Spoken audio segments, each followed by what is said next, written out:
Cricket ಪ್ರೇಮಿಗಳ ಹಬ್ಬನೇ ಅಂತ ಫೇಮಸ್ ಆಗಿರುವ IPL ಹಬ್ಬ ಶುರುವಾಗಿದೆ 2026. 2026 IPL ಇನ್ನೇನು ಸ್ಟಾರ್ಟ್ ಆಗುವ ಹಂತಕ್ಕೆ ಬಂದಿದೆ. ಆಲ್ಮೋಸ್ಟ್ ಇನ್ನು 2 ರಿಂದ 3 ದಿನದಲ್ಲಿ IPL ಕೂಡ ಸ್ಟಾರ್ಟ್ ಆಗುತ್ತೆ. ಅದು ಕೂಡ ಮೊದಲ ಮ್ಯಾಚ್ ಬೆಂಕಿ ಮ್ಯಾಚ್ ಇದೆ. RCB versus SRH. ಇಬ್ರು ಕೂಡ ಬೆಂಕಿ ಆಟ, ಯಾರು ಏನು ಕಡಿಮೆ ಇಲ್ಲ. ಯಾಕಂದ್ರೆ ಅದು ಕೂಡ ಚಿನ್ನಸ್ವಾಮಿಲಿ ಮ್ಯಾಚ್ ಇರೋದ್ರಿಂದ ಸಿಕ್ಸರ್ಗಳ ಸುರಿಮಳೆನೇ ಫಸ್ಟ್ ಮ್ಯಾಚ್ ಇರುತ್ತೆ. ಚಿನ್ನಸ್ವಾಮಿ ಅದು ಬ್ಯಾಟರ್ಗಳ ಹಬ್ಬ ಅದು. ಯಾಕಂದ್ರೆ ಚಿನ್ನಸ್ವಾಮಿ ಸಣ್ಣ ಗ್ರೌಂಡು, ಎಲ್ಲರೂ ಕೂಡ ಹಿಟ್ ಮಾಡೋಕೇನೆ ಇಷ್ಟಪಡ್ತಾರೆ. SRH ಅಂತೂ ಎಲ್ಲರೂ ಅದೇ ರೀತಿ ಟೀಮ್ ಕಟ್ಟಿದ್ದಾರೆ. SRH ಟೀಮ್ ಮಾತ್ರ ಕೇವಲ ಹಿಟ್ ಮಾಡೋಕಂತಾನೆ ಇದ್ದಾರೆ. ಸಿಕ್ಸರ್ಗಳ ಸುರಿಮಳೆ ನೋಡ್ತೀವಿ. ಇನ್ನು RCB ಏನು ಕಡಿಮೆ ಇಲ್ಲ. RCB ಅದರಲ್ಲೂ ಕೂಡ ಈಗ ನೀವು ಪ್ಲೇಯಿಂಗ್ 11 ನೋಡಿದ್ರೆ ಆಲ್ಮೋಸ್ಟ್ 10 ರಿಂದ 11 ಜನ ಬ್ಯಾಟ್ಸ್ಮನ್ಗಳು ಸಿಗ್ತಾರೆ ಈ ಸಾರಿ RCB ಅಲ್ಲಿ. ಇನ್ನು ಹೋದ ವರ್ಷಕ್ಕಿಂತ ಈ ವರ್ಷ RCB ಇನ್ನೂ ಸ್ಟ್ರಾಂಗ್ ಆಗಿದೆ. ಮೊದಲ ಮ್ಯಾಚನ್ನೇ RCB ವರ್ಸಸ್ SRH ಇರೋದ್ರಿಂದ IPLಗೆ ಕಳೆ ಇದು. IPLಗೆ ಫಸ್ಟ್ ಮ್ಯಾಚ್ ನೋಡೋರಿಗೆ ಹುಮ್ಮಸ್ಸಿರುವಂಥ ಮ್ಯಾಚ್ ಇದು. ಬನ್ನಿ ಇದರ ಬಗ್ಗೆ ನೋಡೋದಾದ್ರೆ, ಮೊದಲ ಮ್ಯಾಚು ಚಿನ್ನಸ್ವಾಮಿಲಿದೆ. ಅದು ಕೂಡ 28 ಮಾರ್ಚ್ 28 ಶನಿವಾರ 7ವರೆಗೆ ಮ್ಯಾಚ್ ಸ್ಟಾರ್ಟ್ ಆಗುತ್ತೆ. IPLನ ಈ ವರ್ಷದ ಮೊದಲ ಪಂದ್ಯ RCB ವರ್ಸಸ್ SRH.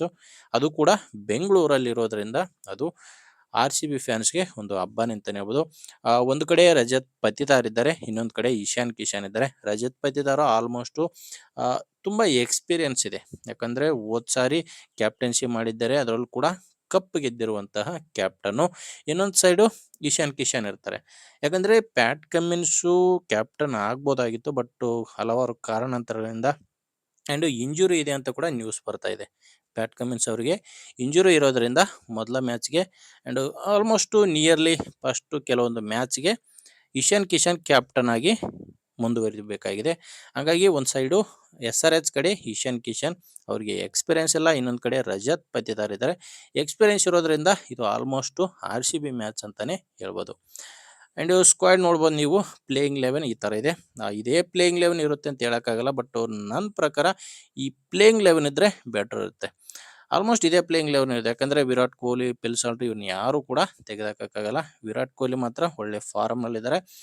ಪಿಲ್ ಸಾಲ್ಟು ರೀಸೆಂಟಾಗಿ ಅಷ್ಟು ಫಾರಮ್ನಲ್ಲಿ ಇಲ್ಲ ಅಂದರೂ ಕೂಡ ಅವರಿಗೆ ಎಕ್ಸ್ಪೀರಿಯನ್ಸ್ ತುಂಬ ಇದೆ. ಇದೇನು ಫಾರ್ಮು ಒನ್ ಟೈಮ್ ಇರುತ್ತೆ ಇರಲ್ಲ, ಬಟ್ ಎಕ್ಸ್ಪೀರಿಯನ್ಸ್ ಮಾತ್ರ ಅದು ಕೂಡ ಪ್ರೆಷರ್ಡ್ ಮ್ಯಾಚಲ್ಲಿ. IPL ಅಂದರೆ ಜಾಸ್ತಿ ಪ್ರೆಷರ್ ಇರುತ್ತೆ. ಆ ಪ್ರೆಷರ್ ಮ್ಯಾಚ್ಗಳಲ್ಲಿ ಎಕ್ಸ್ಪೀರಿಯನ್ಸ್ ಇರೋ ಕ್ಯಾಂಡಿಡೇಟ್ಗಳು ತುಂಬ ಹೆಲ್ಪ್ ಆಗ್ತಾರೆ. ಪಿಲ್ ಸಾಲ್ಟು ಹಾಗಾಗಿ ತೆಗೆದುಹಾಕೋಕ್ಕೆ ಆಗಲ್ಲ. ವಿರಾಟ್ ಕೊಹ್ಲಿ, ಪಿಲ್ ಸಾಲ್ಟು ಆ್ಯಂಡ್ ದೇವದತ್ ಪಡಿಕ್ಕಲ್ ಇದ್ದೇ ಇರ್ತಾರೆ. ರಜತ್ ಪತಿದಾರ್ ಕ್ಯಾಪ್ಟನ್ನು. ಜಿತೇಶ್ ಶರ್ಮಾ ಹೋದ ಸಾರಿ ನೋಡಿರ್ಬೋದು, ಆಲ್ಮೋಸ್ಟು ಮನೆಗೆ ಹೋಗೋ ಹಂತದಲ್ಲಿತ್ತು RCB. ಆ ಟೈಮಲ್ಲಿ ಕೈ ಹಿಡಿದಂಥ Jitesh Sharma, Venkatesh Iyer, Tim David and Romario Shepherd ಇಬ್ಬರು ಕೂಡ ಹಿಟ್ಟರ್ಸು. ಲಾಸ್ಟು ಡೆತ್ ಓವರ್ಸ್ನ ಸ್ಪೆಷಲಿಸ್ಟ್ಗಳಂತಲೇ ಹೇಳ್ಬೋದು. And Krunal Pandya allrounder. ಈ ಕಡೆ ಬ್ಯಾಟಿಂಗು ಬೌಲಿಂಗ್ ಎರಡರಲ್ಲೂ ಕೂಡ ಹೋದ ಸಾರಿ ಕ್ಷಮತೆ ತೋರಿಸಿದ್ದಾರೆ. ಕಪ್ ಗೆದ್ದಿದ್ದೀವಿ ಅಂದರೆ ಅದಕ್ಕೆ ಇವ್ರ ಕೊಡುಗೆ ತುಂಬ ಇದೆ. ಆ್ಯಂಡ್ ಮೇನ್ ನಮ್ಮ ಬೌಲರ್ ಅಂದರೆ ಅದು ಭುವನೇಶ್ವರ್ ಕುಮಾರ್. RCBಗೆ ಮೇನ್ ಬೌಲರು ಭುವನೇಶ್ವರ್ ಕುಮಾರು. ಎಸ್ ದಯಾಳ್ ಕೂಡ ಇದ್ದಾರೆ. ಬಟ್ ಎಸ್ ದಯಾಳು ಈ ವರ್ಷ ಯಾವುದೇ ಪಂದ್ಯಗಳು ಆಡಿಲ್ಲ. ಕೆಲವು ಕಾರಣಾಂತರಗಳಿಂದ ಎಸ್ ದಯಾಳ್ ಅವರಿಗೆ ಈ ವರ್ಷ ಪೂರ್ತಿ ಯಾವುದೇ ಹೋದ ವರ್ಷ IPL ಮುಗಿದ ಮೇಲೆ ಯಾವುದೇ ಮ್ಯಾಚ್ಗಳು ಆಡಿಲ್ಲ ಅಂತ ಇನ್ಫಾರ್ಮೇಷನ್ ಬರ್ತಾ ಇದೆ. ಹಾಗಾಗಿ ಎಸ್ ದಯಾಳ್ನ ತೊಗೊತಾರೆ ಇಲ್ಲ ಗೊತ್ತಿಲ್ಲ, ಬಟ್ ಎಸ್ ದಯಾಳ್ ಆಡಿದರೆ ಚೆನ್ನಾಗಿರುತ್ತೆ, ಬಾಲಿಂಗ್ ಕೂಡ ಚೆನ್ನಾಗಿರುತ್ತೆ ಅನ್ಕೊತೀನಿ. ಬಟ್ ಹೊಸದಾಗಿ ಮಂಗೇಶ್ ಯಾದವ್ನು ಕೂಡ ಪರ್ಚೇಸ್ ಮಾಡಿದ್ದಾರೆ ಈ ವರ್ಷ. ಅವ್ರದ್ದು ಕೂಡ ಬಾಲಿಂಗ್ ತುಂಬ ಚೆನ್ನಾಗಿದೆ. ಅವ್ರನ್ನೂ ಕೂಡ ತೊಗೋಬೋದು ಪ್ಲೇಯಿಂಗ್ 11ನಲ್ಲಿ ಇಲ್ಲ ಅಂದರೂ ಕೂಡ ಇಂಪ್ಯಾಕ್ಟ್ ಪ್ಲೇಯರಲ್ಲಿ ಮಂಗೇಶ್ ಯಾದವ್ ಇದ್ದೇ ಇರ್ತಾರೆ. ನಮಗೆ ಬ್ಯಾಟಿಂಗು ಚೆನ್ನಾಗಿರ್ಬೇಕಂದ್ರೆ ಜಾಕೋಬ್ ಬೆಥೆಲ್ನು ಕೂಡ ತೊಗೋಬೋದು. ಎರಡು ಆಪ್ಷನ್ ಇದೆ. ಜಾಕೋಬ್ ಬೆಥೆಲ್ಲು ಬ್ಯಾಟಿಂಗ್ ನಮಗೆ ಬೇಕಾಗಿದೆ ಅಂದರೆ ಜಾಕೋಬ್ ಬೆಥೆಲ್ನು ಕೂಡ ತೊಗೋಬೋದು. ಇನ್ನು ಪಿಚ್ ಏನಾದರೂ ಸ್ಪಿನ್ ಕಡೆ ವಾಲಿದ್ರೆ, ಸ್ಪಿನ್ಗೆ ಸಪೋರ್ಟ್ ಮಾಡಿದರೆ ಸುಯೇಶ್ ಶರ್ಮಾ ಅವ್ರನ್ನ ಕೂಡ ತೊಗೋಬೋದು. ಎಲ್ಲ ಆಪ್ಷನ್ಗಳು ಕೂಡ ಯಾಕಂದರೆ ಬ್ಯಾಕಪ್ ಪ್ಲೇಯರ್ನ ತುಂಬ ಚೆನ್ನಾಗಿ ತಗೊಂಡಿದ್ದಾರೆ RCB ಸೈಡು. ಈ ವರ್ಷ ಬ್ಯಾಕಪ್ ಪ್ಲೇಯರ್ಗಳು ತುಂಬಿದ್ದಾರೆ.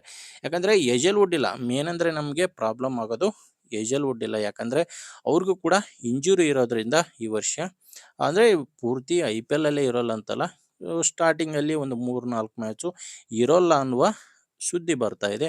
ಆ ಫಸ್ಟ್ ಮ್ಯಾಚಲ್ಲಿ ಅಂತ ಇರೋದೇ ಇಲ್ಲ. ಖಂಡಿತವಾಗಿ ಹೇಳಿದ್ದಾರೆ ಫಸ್ಟ್ ಮ್ಯಾಚಲ್ಲಿ SRH ವಿರುದ್ಧ ಹೇಜಲ್‌ವುಡ್ ಇರೋದಿಲ್ಲ. ಹಂಗಾಗಿ ಆ ಪ್ಲೇಸ್‌ಗೆ ಯಾರನ್ನ ಬೇಕಾದರೂ ತಗೋಬೋದು. ಜಾಕೋಬ್ ಬೆಥೆಲ್‌ನ ಆಡಿಸ್ಬೋದು ಅಂತ ನಾನು ಅನ್ಕೊಂಡಿದ್ದೀನಿ. SR ಅಂತೂ ಇರಲೇಬೇಕಾಗುತ್ತೆ. ಆ್ಯಂಡು ನಾವೀಗ ಒಬ್ಬೊಬ್ಬರೇ ಪ್ಲೇಯರ್‌ನ ನೋಡೋದಾದರೆ IPLನಲ್ಲಿ ಕೊಹ್ಲಿ ಬಗ್ಗೆ ಮಾತಾಡೋದು ಬೇಡ. ಅವರು ಕಿಂಗ್ ಕೊಹ್ಲಿ ಅಂತಲೇ ಪ್ರಸಿದ್ಧಿಯಾಗಿದ್ದಾರೆ. ಅದು ಈ ಸಾರಿ ಏನಪ್ಪ ಅಂದರೆ ಅವರು T20 ಆಡಿಲ್ಲ. ಇಂಟರ್ನ್ಯಾಷನಲಲ್ಲಿ T20 ಆಡಿಲ್ಲ. IPL ಮಾತ್ರ ಆಡೋದ್ರಿಂದ ಅವರಿಗೆ ತುಂಬ ಗ್ಯಾಪ್ ಸಿಕ್ಕಿದೆ. ಮೈಂಡ್ ಕೂಡ ಕ್ಲಿಯರ್ ಆಗಿದೆ. IPL ಆಡೋಕ್ಕೆ ಮೈಂಡ್ ಕ್ಲಿಯರ್ ಆಗಿದೆ. ಯಾವುದೇ ಪ್ರೆಷರ್ ಇಲ್ಲ. ಕ್ಯಾಪ್ಟನ್ಸ್ ಕೂಡ ಬಿಟ್ಟಿದ್ದಾರೆ. ಹಾಗಾಗಿ ಅವರಿಗೆ ಯಾವುದೇ ರೀತಿಯ IPL ಆಡೋಕ್ಕೆ ತೊಂದರೆ ಇಲ್ಲ. ಈ ಸಾರಿ ಮಾತ್ರ IPLಲ್ಲಿ ಮಿಂಚೋದು ಕಿಂಗ್ ಕೊಹ್ಲಿ ಅಂತಲೇ ಹೇಳ್ಬೋದು. ಅವ್ರದ್ದು ಯಾವ್ರೇಜ್ ಕೂಡ ನೋಡ್ಬೋದು. 54 ಯಾವ್ರೇಜ್ ಇದೆ ಅವರಿಗೆ. 54 ಯಾವ್ರೇಜ್ ಇದೆ. ರನ್ಸು, ಸ್ಟ್ರೈಕ್ ರೇಟು ಯಾವುದು ಕೂಡ ಕಡಿಮೆ ಇಲ್ಲ.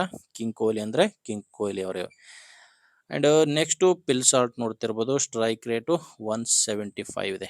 175 ಸ್ಟ್ರೈಕ್ ರೇಟಲ್ಲಿ ಆಡುವಂಥ ಪಿಲ್ ಸಾಲ್ಟು ಇರ್ಬೋದು. ಕೆಲವೊಂದು ಕಾರಣಾಂತರಗಳಿಂದ ಈ ವರ್ಷ ಅವರು ಅಷ್ಟೇನು ಮಿಂಚಿಲ್ಲ. ಬಟ್ ಅವ್ರದ್ದು ಎಕ್ಸ್ಪೀರಿಯನ್ಸ್ ಏನಾದರೂ ಬಂದರೆ ಅವರು ಈ ವರ್ಷ RCBಯಲ್ಲಿ ಮತ್ತೆ ಮಿಂಚ್ಬೋದು. ಆ್ಯಂಡ್ ಇನ್ನೊಂದು ದೇವದತ್ ಪಡಿಕ್ಕಲ್, ಕನ್ನಡಿಗ. ಇವ್ರನ್ನ ತೆಗೆದಾಕೋಕ್ಕಾಗಲ್ಲ. ಕನ್ನಡಿಗ ದೇವದತ್ ಪಡಿಕ್ಕಲ್ ಕೂಡ ಇರ್ತಾರೆ ಪ್ಲೇಯಿಂಗ್ 11ನಲ್ಲಿ. ಅವ್ರದ್ದು ಸ್ಟ್ರೈಕ್ ರೇಟ್ ಕೂಡ ತುಂಬ ಚೆನ್ನಾಗಿದೆ. 2025ರಲ್ಲಿ ಹೋದ ಸಾರಿ ಕಪ್ ಗೆದ್ದಾಗ ಅವ್ರ ಸ್ಟ್ರೈಕ್ ರೇಟು 150 ಇತ್ತು.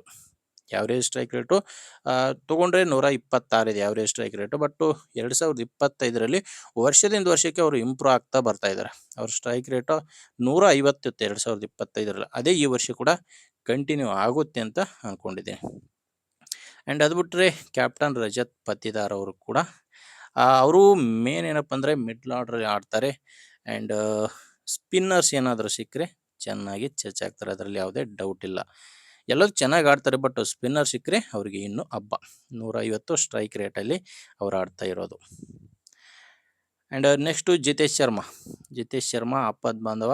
ಹೋದ ಸಾರಿ ಹಲವಾರು ಮ್ಯಾಚ್ಗಳಲ್ಲಿ ಕೈ ಹಿಡಿದು ಗೆದ್ದಿರುವಂಥ ಜಿತೇಶ್ ಶರ್ಮಾ ಕೂಡ ಒಳ್ಳೆ ಹುಮ್ಮಸ್ಸಲ್ಲಿದ್ದಾರೆ. ಯಾಕಂದರೆ ಹೋದ ಸಾರಿ ಚೆನ್ನಾಗಿ ಆಡಿದ್ರಿಂದ ನೋಡ್ತಿರ್ಬೋದು ನೀವು. ಅವ್ರದ್ದು ಸ್ಟ್ರೈಕ್ ರೇಟು ಹೋದ ವರ್ಷ ಅಂದರೆ ಕಪ್ ಗೆದ್ದಾಗ 176 176 ಸ್ಟ್ರೈಕ್ ರೇಟ್ ಇದೆ. ಬಟ್ ಅವ್ರದ್ದು 2025 ಬಿಟ್ಟರೆ ಎಲ್ಲ ವರ್ಷಗಳದ್ದು IPLದು ಕಂಪೇರ್ ಮಾಡಿದರೆ 157 ಇರೋದು. ಬಟ್ ಹೋದ ವರ್ಷ 176 ಸ್ಟ್ರೈಕ್ ರೇಟಲ್ಲಿ ಆಡಿದ್ದಾರೆ. ಅದೇ 170 ಸ್ಟ್ರೈಕ್ ರೇಟ್ ಮೇಂಟೈನ್ ಮಾಡ್ತಾರೆ ಅಂತ ಅಂದ್ಕೊಂಡಿದ್ದೀನಿ. ಯಾಕಂದರೆ ಆ ಸ್ಟ್ರೈಕ್ ರೇಟ್ ಮೇಂಟೈನ್ ಮಾಡಿದ್ರೇ ನಾವು ಕಪ್ ಗೆಲ್ಲಕ್ಕಾಗೋದು. ಆ್ಯಂಡ್ ಅದು ಬಿಟ್ಟರೆ ವೆಂಕಟೇಶ್ ಅಯ್ಯರ್ ಹೊಸ ಹುಡುಗ ಆರ್ ಸಿ ಬಿಗೆ ಹೊಸ ಹುಡುಗ. ಅದು ಕೂಡ ತುಂಬ ಹೆಲ್ಪ್ ಆಗ್ತಾರೆ. ಯಾಕಂದರೆ ಲೆಫ್ಟ್ ಹ್ಯಾಂಡ್ ಆಡೋದ್ರಿಂದ ವೆಂಕಟೇಶ್ ಅಯ್ಯರು RCBಗೆ ತುಂಬ ಪ್ರಮುಖವಾಗಿ ಬೇಕಾಗ್ತಾರೆ. ಆ ಸ್ಟ್ರೈಕ್ ರೇಟು ಒಂದು ಲೆವೆಲ್ಗೆ ಇರ್ಬೋದು. ಬಟ್ ಅವರು ಮಿಡ್ಲ್ ಆರ್ಡರ್ನಲ್ಲಿ ಗೇಮ್ನ ಮುಂದೆ ತೊಗೊಂಡು ಹೋಗೋಕ್ಕೆ ಖಂಡಿತವಾಗಿಯೂ ಹೆಲ್ಪ್ ಮಾಡೇ ಮಾಡ್ತಾರೆ. ಅದು ಬಿಟ್ಟರೆ ನೆಕ್ಸ್ಟು ಟಿಮ್ ಡೇವಿಡು. ಇವ್ರ ಬಗ್ಗೆ ಏನೋ ಮಾತಾಡೋ ಅವಶ್ಯಕತೆಯೇ ಇಲ್ಲ. ಹಿಟ್ಟರ್ಸು Tim David and Romario Shepherd ಇಬ್ಬರು ಕೂಡ ಡೆತ್ತಲ್ಲಿ ಸ್ಪೆಷಲಿಸ್ಟ್ಗಳು RCBಗೆ ಡೆತ್ತಲ್ಲಿ ಇವರಿಬ್ಬರು ಇರಲೇಬೇಕು. ಸ್ಟ್ರೈಕ್ ರೇಟ್ ಕೂಡ ನೋಡ್ತಾ ಇದ್ರೆ 170 ಇದೆ. 170 ಸ್ಟ್ರೈಕ್ ರೇಟಲ್ಲಿ ಇರುವಂಥ Tim David and main Romario Shepherd. ಇವ್ರು ಸ್ಟ್ರೈಕ್ ರೇಟ್ ಬಗ್ಗೆ ಮಾತಾಡೋ ಅವಶ್ಯಕತೆಯೇ ಇಲ್ಲ. ನಿಮ್ಮದು ಇವ್ರದ್ದು ಟೋಟಲ್ IPLಲ್ಲಿ ಇವರ ಸ್ಟ್ರೈಕ್ ರೇಟು 212 ಇದೆ ಟೋಟಲ್ IPLಲ್ಲಿ. ಬಟ್ 2025ರಲ್ಲಿ ಇವ್ರ ಸ್ಟ್ರೈಕ್ ರೇಟು 291. ಪ್ರತಿ ಬಾಲ್ಗೆ ಆಲ್ಮೋಸ್ಟ್ ನಿಯರ್ಲಿ 3 ರನ್ಗಳು ಚೆಚ್ಚುವಂಥ ಪ್ಲೇಯರ್ ಇವರು ಆಡೋದೇನು ಜಾಸ್ತಿ ಆಡಲ್ಲ. 1 ಓವರ್ 2 ಓವರ್ ಅಷ್ಟೇ ಆಡ್ಬೋದು. ಬಟ್ ಗೇಮ್ನ ಚೇಂಜ್ ಮಾಡುವಂಥ, ಗೇಮ್ನ ಉಲ್ಟಾ ಪಲ್ಟಾ ಮಾಡುವಂಥ ತಾಕತ್ತು ಇವ್ರಿಗಿದೆ, Romario Shepherd. And next Krunal Pandya. ಇವರಂತೂ ತುಂಬ ಇಂಪಾರ್ಟೆಂಟು. ಈ ಕಡೆ ಬಾಲಿಂಗು ಆ್ಯಂಡ್ ಬ್ಯಾಟಿಂಗು ಎರಡೂ ಕೂಡ ತುಂಬ ಚೆನ್ನಾಗಿ ಹೋದ ವರ್ಷ ನಿಭಾಯಿಸಿದ್ದಾರೆ. ಆಲ್ಮೋಸ್ಟ್ ಇವರು ಕೂಡ 3 IPL ಟೈಟಲ್ ಗೆದ್ದಿದ್ದಾರೆ. ಇವರ ಇರುವಂಥ ಇದು RCB ಅಷ್ಟೇ ಅಲ್ಲ, ಮುಂಬೈಲಿ ಇರ್ಬೋದು RCB ಇರೋದು. ಟೋಟಲ್ ಆಗಿ ಇವರು 3 IPL ಟ್ರೋಫಿಗಳನ್ನು ಗೆದ್ದಿರುವಂಥ Krunal Pandya. And strike rate ಬ್ಯಾಟಿಂಗಲ್ಲಿ 132 ಸ್ಟ್ರೈಕೆಲ್ಲ ಆಡಿದರೂ ಕೂಡ ಗೇಮ್ನ ಮುಂದೆ ತೊಗೊಂಡು ಹೋಗುವಂಥ ಕೆಪಾಸಿಟಿ ಇರುವಂಥ ಪ್ಲೇಯರ್ ಇವರು. ಬಾಲಿಂಗ್ ಕೂಡ ತುಂಬ ಚೆನ್ನಾಗಿದೆ. ಮಿಡ್ಲ್ ಆರ್ಡ್ರಲ್ಲಿ ಸ್ಪಿನ್ ಬಾಲಿಂಗು ತುಂಬ ಚೆನ್ನಾಗಿ ಮೇಂಟೈನ್ ಮಾಡ್ತಾರೆ. ಅದು ಬಿಟ್ಟರೆ ಭುವನೇಶ್ವರ್ ಕುಮಾರು ಮೇನ್ ಸ್ಟಾರು RCBಗೆ ಇವರೇ ಮೇನ್ ಬಾಲಿಂಗ್ ಅಂತ ಬಂದರೆ. ಅದು ಡೆತ್ತಲ್ಲಿ ಆ್ಯಂಡ್ ಸ್ಟಾರ್ಟಿಂಗು ಪವರ್ ಪ್ಲೇಯಲ್ದಿರ್ಬೋದು. ಎರಡರಲ್ಲೂ ಕೂಡ ಯಾವಾಗ ಬಾಲ್ ಸಿಕ್ಕರೂ ಕೂಡ ಸ್ಪಿನ್ ಮಾಂತ್ರಿಕ ಅಂತಲೇ ಸ್ಪೆಷಲು. ಆ್ಯಂಡ್ ಅದು ಬಿಟ್ಟರೆ ಎಸ್ ದಯಾಳ್ನ ಆಡಿಸ್ತಾರೋ ಇಲ್ವೋ ಗೊತ್ತಿಲ್ಲ. ಯಾಕಂದರೆ ಈ ವರ್ಷ ಕೆಲವು ಕಾರಣಾಂತರಗಳಿಂದ ಅವರು ಸ್ವಲ್ಪ ಕೈ ಕೊಟ್ಟಿದ್ದಾರೆ. ಈ ವರ್ಷ ಅವರು ಲೈನಲ್ಲಿ ಇಲ್ಲ. ಬಟ್ಟು ಆರ್ ಸಿ ಬಿಗೆ ಅವಶ್ಯಕತೆ ಇದೆ ಎಸ್ ದಯಾಳ್ ಅವ್ರದ್ದು. ಆಡಿಸ್ಬೋದು ಅಂತ ಅಂದ್ಕೊಂಡಿದ್ದೀನಿ. ಅವರು ಇಲ್ಲ ಅಂದರೂ ಕೂಡ ಇಂಪ್ಯಾಕ್ಟ್ ಪ್ಲೇಯರ್ ಆಗಿ ಜಕೋಬ್ ಬೆಥೆಲ್ ಅವರು ಕೂಡ ಆಡ್ಬೋದು. ಯಾಕಂದರೆ ಅವರಿಗೆ ಬ್ಯಾಟಿಂಗ್ ಕೆಪಾಸಿಟಿ ಇದೆ. ಅವರು ಕೂಡ ಆಲ್ರೌಂಡ್ರು. ಬಾಲಿಂಗ್ ಮಾಡೋ ಕೆಪಾಸಿಟಿ, ಬ್ಯಾಟಿಂಗ್ ಅಂತೂ ತುಂಬ ಚೆನ್ನಾಗಿದೆ. ಯಾವ್ರೇಜ್ ಕೂಡ ನೋಡ್ತಿದ್ರೆ ಅವ್ರ ಎಕಾನಮಿ 8.71 ಇದೆ ಬಾಲಿಂಗಲ್ಲಿ. ಆ್ಯಂಡ್ ಸ್ಟ್ರೈಕ್ ರೇಟು 149 ಇದೆ. ಫಾರಿನ್ ಪ್ಲೇಯರು 3 ಜನ ಆಡ್ತಿದ್ದಾರೆ ಮೇನು ಪ್ಲೇಯಿಂಗ್ ಲೆವೆಲ್ನಲ್ಲಿ. ಇವ್ರನ್ನ ಜಕೋಬ್ ಬೆಥೆಲ್ ಅಂತ ತೊಗೊಂಡ್ರು ಕೂಡ ಏನು ತೊಂದರೆ ಇಲ್ಲ. ಅದು ಬಿಟ್ಟರೆ ಮಂಗೇಶ್ ಯಾದವ್, ಇವರೇನು ನಮಗೆ ಈಗ ಹೊಸ್ದಾಗಿ ನೋಡ್ತಿರುವಂಥ ಏನು ನಾವಿದ್ದೀವಿ ವ್ಯೂವರ್ಸ್ಗೆ ಅಷ್ಟೇನು ಅನಿಸಲ್ಲ. ಬಟ್ಟು ಮಂಗೇಶ್ ಯಾದವ್ ತುಂಬ ಕೆಪಾಸಿಟಿ ಇರುವಂಥ ಪ್ಲೇಯರ್ ಅಂತ ತುಂಬ ಮೂಲಗಳಿಂದ ಸುದ್ದಿ ಬರ್ತಾ ಇದೆ. ಇವರು ಮಧ್ಯಪ್ರದೇಶದವರು, ಮೂಲತಃ ಮಧ್ಯಪ್ರದೇಶದವರು. ಎಕನಾಮಿ 7.15 ಎಕನಾಮಿ ಕೂಡ ತುಂಬ ಚೆನ್ನಾಗಿದೆ. ತಕ್ಕ ಮಟ್ಟಿಗೆ ಬ್ಯಾಟಿಂಗ್ ಕೂಡ ಮಾಡ್ತಾರೆ ಅಂತ ಹೇಳ್ತಿರೋದು. ಹಂಗಾಗಿ ಮಂಗೇಶ್ ಯಾದವ್ನ ಕೂಡ ಎಸ್ ದಯಾಳ್ ಏನಾದರೂ ಬಿಟ್ಟರೆ ಮಂಗೇಶ್ ಯಾದವ್ ಅವ್ರನ್ನೇ ಪ್ಲೇಯಿಂಗ್ ಲೆವೆಲ್ನಲ್ಲಿ ತೊಗೋಬೋದು ಅಂತ ಅಂದ್ಕೊಂಡಿದ್ದೀನಿ. ನೋಡ್ಬೋದು ಈ ಥರ ಇದೆ ಟೋಟಲ್ ಆಗಿ ಪ್ಲೇಯಿಂಗ್ ಲೆವೆನ್ನು. ಇನ್ನು ಎಸ್ ಆರ್ ಎಚ್ ಏನು ಕಡಿಮೆ ಇಲ್ಲ. ಎಸ್ ಆರ್ ಎಚ್ ಕೂಡ ತುಂಬ ಪೊಟೆನ್ಷಿಯಲ್ ಇರುವಂಥ ಟೀಮು, ತುಂಬ ತಾಕತ್ತಿದೆ. ಹಿಟ್ಟರ್ಸ್ ಮಾತ್ರ ಒಬ್ಬರಿಗಿನ್ನೊಬ್ಬರು ಜಾಸ್ತಿನೇ ಇದ್ದಾರೆ.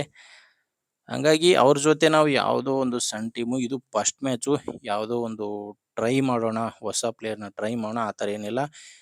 ಫುಲ್ 100% ತಯಾರಾಗಿಯೇ ಟೀಮ್ಗೆ ಇಡಬೇಕಾಗುತ್ತೆ.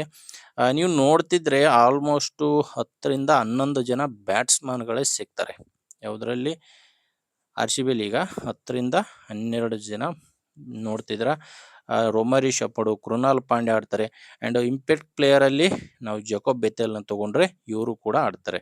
10 ಜನ ಬ್ಯಾಟ್ಸ್ಮನ್ಗಳೇ ಸಿಗ್ತಾರೆ. ಯಾಕಂದರೆ ಇದು ಚಿನ್ನಸ್ವಾಮಿ ಕ್ರೀಡಾಂಗಣ, ಇಲ್ಲಿ ಮೇನು ಬ್ಯಾಟ್ಸ್ಮನ್ಗಳಿಗೆ ಹಬ್ಬ. ಹಂಗಾಗಿ ಮೇನು ನಾವು ಬ್ಯಾಟ್ಸ್ಮನ್ ಕಡೆ ಫೋಕಸ್ ಮಾಡಬೇಕಾಗುತ್ತೆ.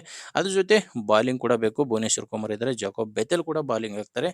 ಹಂಗಾಗಿ ಅವ್ರನ್ನ ತೊಗೊಳ್ಳೋದು ತುಂಬ ಉತ್ತಮ. ಯಾವುದು ಇಂಪ್ಯಾಕ್ಟ್ ಪ್ಲೇಯರಲ್ಲಿ ಜಕೋಬ್ ಬೆಥೆಲ್. ನೋಡೋಣ, ಇದೇ ರೀತಿ ಪ್ಲೇಯಿಂಗ್ ಲೆವೆನ್ ಇರುತ್ತೆ ಅಂತ ಹೇಳೋಕ್ಕಾಗಲ್ಲ. ಬಟ್ ಇದು ನನ್ನ ಪ್ಲೇಯಿಂಗ್ ಲೆವೆನು. ನೋಡಿ, ನಿಮ್ಮದು ಪ್ಲೇಯಿಂಗ್ ಲೆವೆನ್ ಯಾವ ಥರ ಇದೆ ಅನ್ನೋದು ನೀವು ಕೂಡ ಕಾಮೆಂಟಲ್ಲಿ ತಿಳಿಸ್ಬೋದು, ಯಾವ ಥರ ಆಗ್ಬೋದು. ಬಟ್ ನಾನೇನಾದರೂ ತಪ್ಪಾಗಿ ಹೇಳಿದ್ರೆ ಅದು ಕೂಡ ಕಾಮೆಂಟ್ ಬಾಕ್ಸಲ್ಲಿ ತಿಳಿಸಿ. ಓಕೆ, ಮುಂದಿನ ನೋಡಿದಲ್ಲಿ ಮತ್ತೆ ಸಿಗೋಣ. ಇಲ್ಲಿವರೆಗೂ ನಮಸ್ಕಾರ.